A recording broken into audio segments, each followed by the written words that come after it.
I was only a baby, maybe just 1 year or two. My mom was pregnant with my brother, who in 3 months was due, and my family knew about disparages after Mom kept having miscarriages. But things were now clicking. My family was just beginning to grow. I had no idea how bad Dad was slipping. I'm an infant. I can't comprehend shit like alcoholism and probably severe depression. As far as I'm concerned, as long as I've got a wiper for my tushy when I fill the diaper, make it all mushy, then life can just push you along. Mom, I'm hungry. Pass me your boobie to suckle on. But let me get back to the tragic, uplifting tale you were hearing about my dad from when he was a failure. We were up at the cottage while he was down at the office, drinking like a pro, lawyering like a novice. His practice was more of a case of humility. When vodka came first and then came virility, the first time I heard this upcoming story, tears filled me, then spilled on the floor. They were pouring to know how close I came to my life never being the same, so I won't wait any longer. Into my past, let's wander.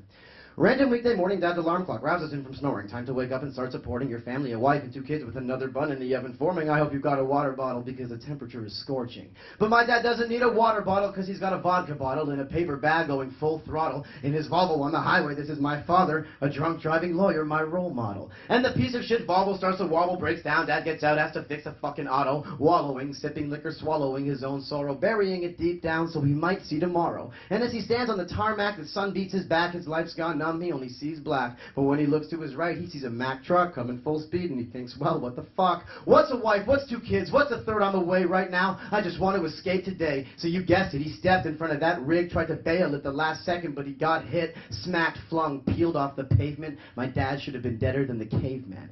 But he woke up in the hospital, only lost his sense of smell. He could see, he could hear, taste, and feel. He could walk when he should have been split like a banana peel. And that was the last straw. That day on the highway when my dad saw his life end but was given a second attempt, and since hasn't had a sip of alcohol, Dad jumped in front of an 18-wheeler. Because in his card game of life, he didn't like his dealer, but obviously God liked him, seeing as he spared him when he could have just as easily killed or wheelchaired him, and that sadness would have been bottomless. Not to mention that I would have had to grow up fatherless. Vacations on the beach would have been much different. Who knows if vacations would have even been existent? Growing up wondering who my dad was and why he died. Who would have taught me to tie a tie?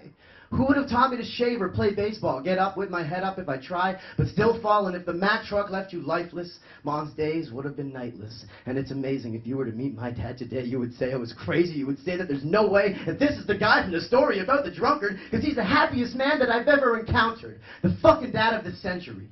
Wrapped up in love like a present heaven sent to me, and I vent these words sentimentally, semi-mentally retarded to bring up these memories, but nothing feels better than getting these thoughts out eventually instead of just letting these knots in my stomach build up until I'm filled up with negative energy and become my own enemy. My dad's life is a felony stolen from the pavement in a rig traveling at high velocity, and that's why I thank God for these averted catastrophes that gave my dad a new chance to father me.